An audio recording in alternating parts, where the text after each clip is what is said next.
Hello everybody, my name is Marloe and welcome back to another episode of Minecraft Survival, where in the last video we built our super smelter building right there, and I mentioned that this was one of my favorite builds we've done so far in this series, and I've just finished reading through the comments and a lot of you guys seem to really like it too, which is always very lovely to hear. We are going to be making a couple of slight changes to this build, but we're going to save that for later on because right now I just want to make a start on today's project, which is going to be building the rail line that connects to our station here that we built a couple of episodes ago. We did make a start on the minecart rail line. It goes through the mountain here with this tunnel, but it doesn't go any further than that. I want it to go all the way around my base here, so that's what we're going to be doing today.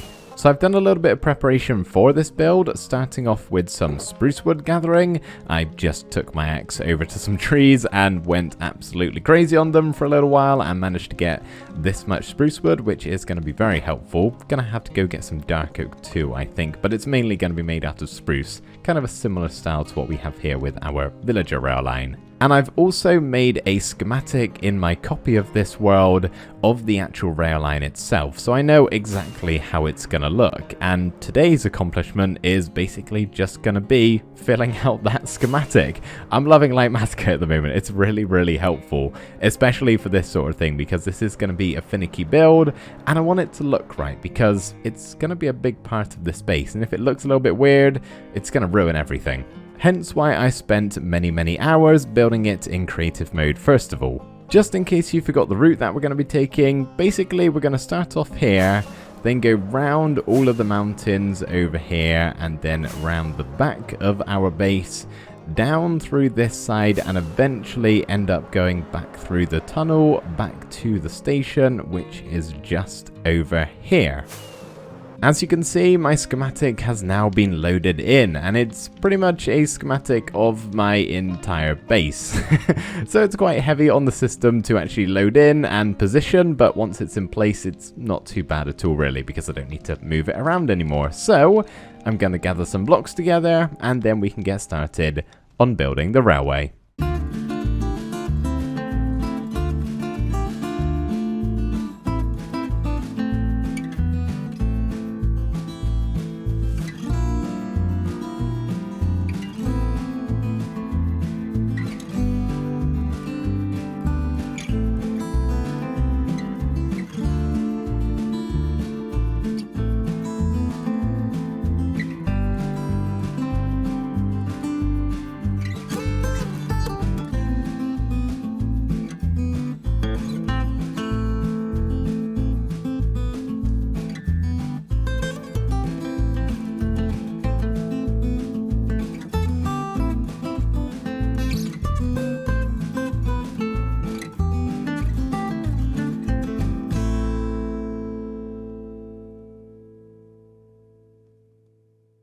Oh, buddy, that took a really long time. As I mentioned earlier, I spent quite a while in my copy of this world making sure it was perfect and the exact placement was how I wanted it to be, getting these curves and these kind of natural / man-made shapes to the rail line, and copying that over one block at a time. It's quite painstaking. That took like 2 hours when it probably shouldn't have, but there we go. I'd rather get it right than wrong and it take a little bit longer. So I think now we should give this rail line a bit of a ride, no? I should quickly mention it's not entirely finished. This part right here where we go through the mountain is not done, for example. It literally just cuts through and I've placed in all of the rails. I want to hollow this out a little bit more and make it into a bit of a tunnel cave sort of thing. And we've also got a similar thing over on this side of the archway, except there was this natural cave, but I want to kind of pretty things up a little bit. But other than that, everything on the outside is done. So let's head down to the bottom here. I got my minecart ready and we can go for a ride around. And off we go, setting sail, or setting rail, off out the entrance of the station. And I've tried to place all of these rails down in a specific way, and yes, the trapdoors do flop open when we go over the detector rails, it's okay, but like here, we slow down. I've done that on purpose, being very careful with the rail placement here to try and slow down the movement a little bit.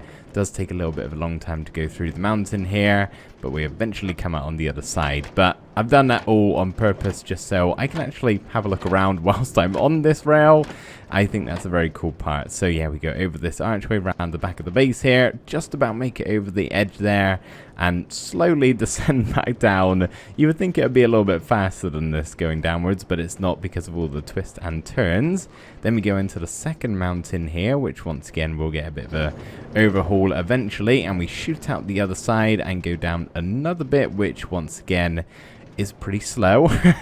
I might put a few more powered rails in, just like we had there, just to kick us up a notch in the speed a little bit, but it's not too bad.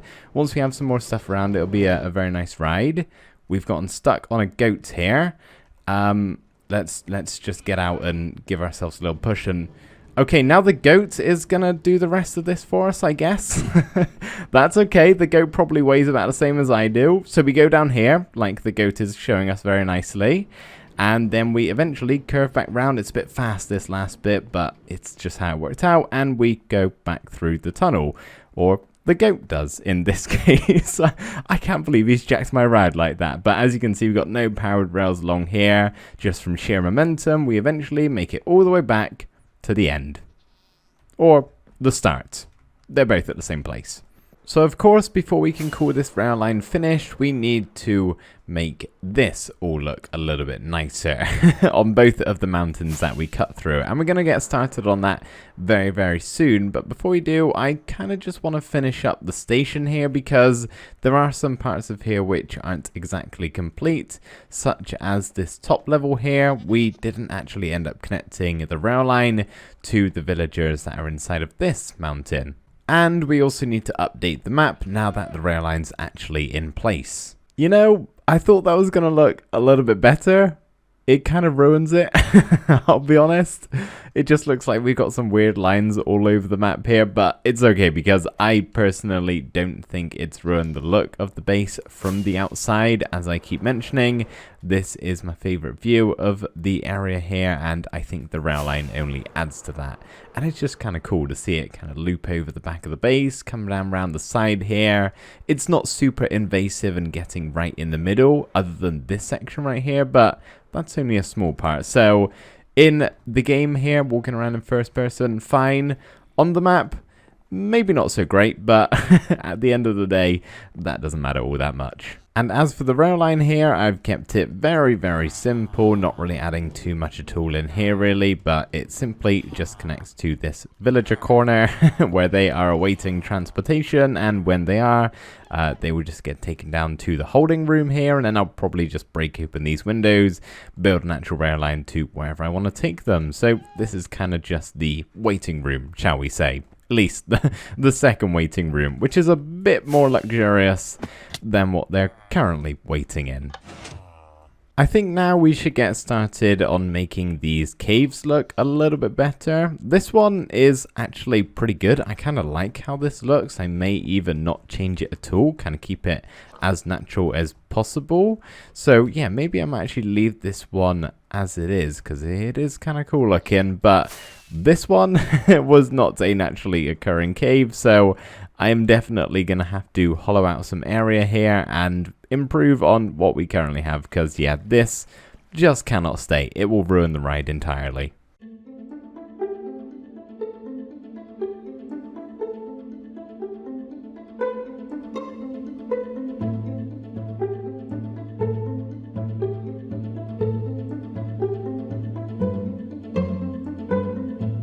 This is a definite improvement, I would say. So all I really did, as you saw in the time lapse, was expand the sides a little bit, mess them up, and I haven't really gone too over the top with the detail. I mentioned in the episode where we built the watermill, which is behind that rock, that whenever I do terraforming around here, I'm not really gonna go too hard on the slabs and the stairs and all of the other block variants. I kind of want to keep it looking fairly natural, at least where Minecraft is concerned. So all I've done is add in some andesite really, just so it's not completely stone through and through.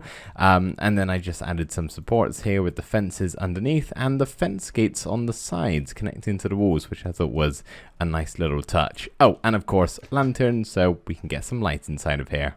So I would say we are now done with our station and railway project. I suppose there's one last thing to do, which is to ride the rail line again in first person. We're not going to do the whole thing. I'll speed up the slow parts, don't worry. Otherwise it's going to be like another minute of the half of the video gone. So sorry goats, you're going to have to find your way elsewhere because I am in need of this minecart. Okay, so we start off here, you know, looking at all the views. It's really cool when you can actually see stuff around. When we kind of loop back to the behind the mountain, you can't really see a whole lot. That's when the interest kind of dips a little bit. But in the far future, I'm hoping we can sort of have stuff all around. You know, that would be ideal. But let's just have a quick look at how we go through the cave. Yeah, that's a lot better. A lot better. And then all I've done for this cave is simply add in 2 lanterns here and here, just to stop any mobs spawning nearby. I thought I'd leave that one as it is to try and keep it as natural as possible. Something I do wish I potentially changed about this rail line is slowing it down at the end here, because you don't really get too much of a chance to look around, but by the time you get to this point I had to drop all the way down to the tunnel here. I didn't really have much option apart from straying really far away from the mountain, and I kind of wanted to keep it really close by, so that's the best I've got. And just like that, we are back at the end here with our dear friend Goat, who has not moved very far at all. I think now I would like to make a couple of tweaks to our super smelter building here, the first of which being the fan. So I had no idea this looked like what it does until I saw some of you mentioning down in the comments a certain symbol. It's kind of obvious now that I say it right. Obviously, we don't really want that. It's a nice fan design, but yeah, it looks far too similar. So I need to get rid of that. And also, we need to put something inside of this container right here. There we go. That's much better, right? Kind of the same, a little bit different, and not an offensive symbol. So a win on all fronts, I would say. As for what's going in this test tube, container, device thing, I have no idea what this thing is meant to be, but we are going to be making use of the armor stands book, the one that the hermits use on the Hermitcraft server. So in the last episode, I asked you guys what your thoughts were on getting this book installed into the world as a data pack, and everybody agreed.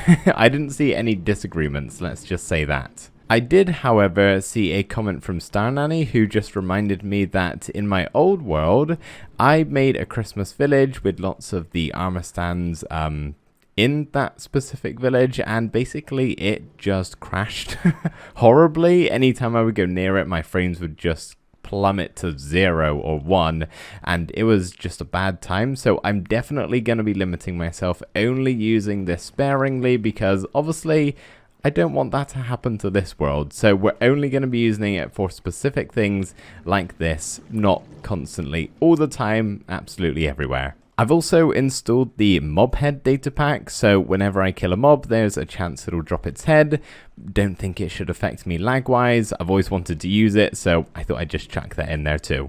So for those who don't know, this armor stand book basically allows me a lot of control with this armor stand. I can do virtually anything with this. Some of the creations people come up with are truly astounding, and I'm not going to show you the ins and out of this book. There's plenty of other videos. Zombie Cleo has a great one, by the way, if you want to know a bit more about this, but I'm just going to show you what I'm going to be using it for. So the first thing we need to do is show the arms. That way we can give it an item, and this item, it's not going to be a cooked pork chop, but whatever we decide to have on display in here, I basically need to move that so his hand is positioned right in the center of these 4 blocks. So I think if I click nudge position, it moves the armor stand. Now, does it go through blocks? That's my next question. It's been a while since I've used this.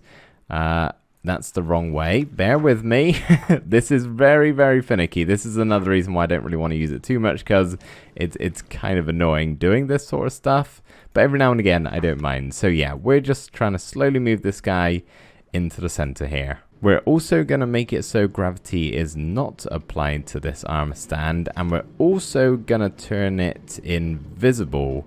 Then we just have the item on display here, and I should be able to switch it out.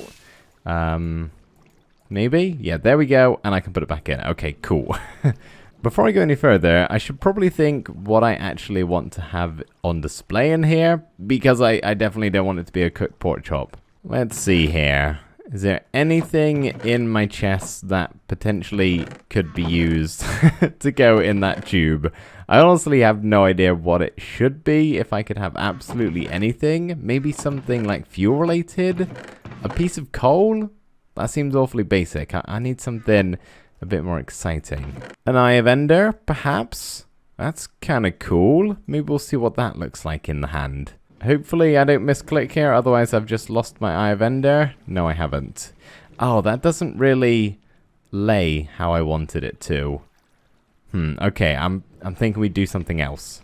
I want something that kind of looks like a fuel source. Something nuclear, almost. Like if I could get a piece of uranium, that would be perfect. Maybe something like a gold nugget?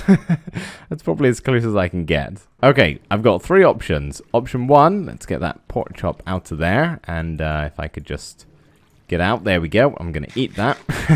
Option 1 is a magma cream. That looks a little bit, you know, fuel-like. I actually kind of like that. Option 2 is a blaze rod. If I could get that vertical somehow, I don't think I can rotate it like that though, or maybe I can. Is that possible? That might be a bit too complicated for me. Okay, we're not going to do that. So option 3 is then blaze powder. I have no idea. One of these 2 I'll choose. Don't ask me how, but I've managed to accomplish that. It's not perfect. If you look at it from this angle, it's kind of on a wonk, but I can't get it straight. I don't really know how I got it to this position, so I'm just going to leave it at that. But yeah, that's kind of cool, isn't it? I like having something in there. So we got a little bit of time left in this episode today, and I thought we would maybe just fill it by doing some odds and sods all around the base here. And I just realized I accidentally, whilst building the cave with the railway going through, I broke my water source, or filled it in, and it messed up the waterfall down here. So let's get that in position as job number 1. And job number 2 is going to be to finally complete my armor set here. So as you can see, we got iron, we got leather, we've got gold, and I've got half of chain. And I think I could possibly trade with villagers to get some chainmail armor, but the easier way for me personally is to head to my skeleton XP farm, which I think, it's been a while since I've been here, should be in this cave. Yep, here we go. Okay, so every now and again a skeleton will obviously spawn with some chainmail armor. If I kill them with my looting sword, hopefully, yeah, you can see we already got some chainmail leggings. Don't need any of that. Hopefully we can get a helmet and a chest plate. So I'm gonna sit here for a while and hopefully get some chainmail. Last time I checked, odd jobs weren't meant to take over an hour, but here we are, an hour later, finally with a chainmail helmet and a chainmail chest plate. We'll just give this a quick rollover on the grindstone, and then we can head down to the bottom level and fill out our armor stand and complete our set just like that. There we go. Wonderful. I may at some point upgrade this a little bit, get some diamond, possibly some netherite in here, maybe a couple of spare elytras, but for right now, that's perfectly fine. This honeycomb farm is far too efficient. I honestly do not need this much at all. It's hard to keep up with, but I actually need some of this right now because there is some copper around the base that I need to give a little waxing to. Starting off with the greenhouse here, I want all of this to be to this level right here, which is the second oxidized. I'm not actually sure on what the name is exactly. The exposed cut copper. So I need to go around and give all of this. No. Go back. A little bit of a wax job. At some point, I should probably just make an area to lay out a bunch of copper in and let it fully oxidize. And I've just got a bunch of this stuff right here. Then I just have access to all the copper types, but not right now. I'll save that for another time. Too lazy at the moment. There we go. That's the greenhouse all done. Next up is the build we did last episode, which is our super smelter here.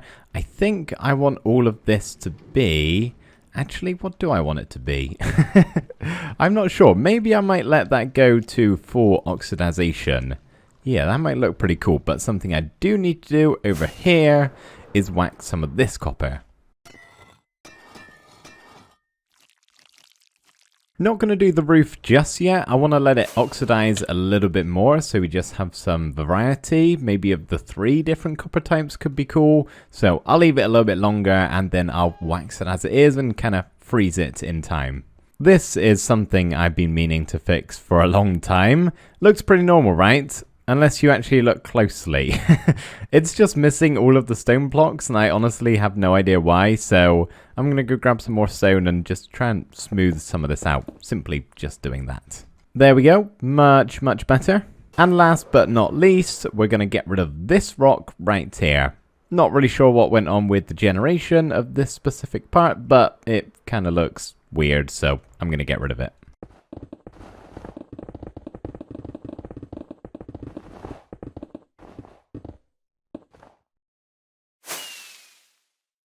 Once again, a definite improvement. So there we go guys, that is going to do it for today's episode. We're going to have a bit of a noisy outro now whilst the minecart chugs along the rail line here.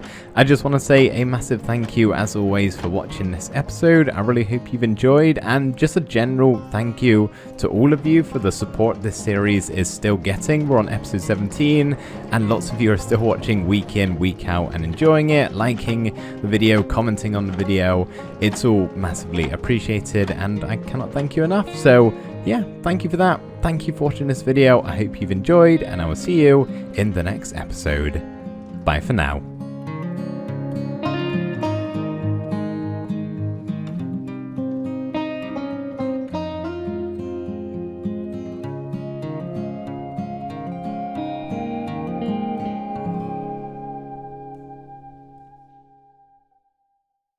To those of you who have stuck around to the very end of the video, you are now about to be rewarded with this.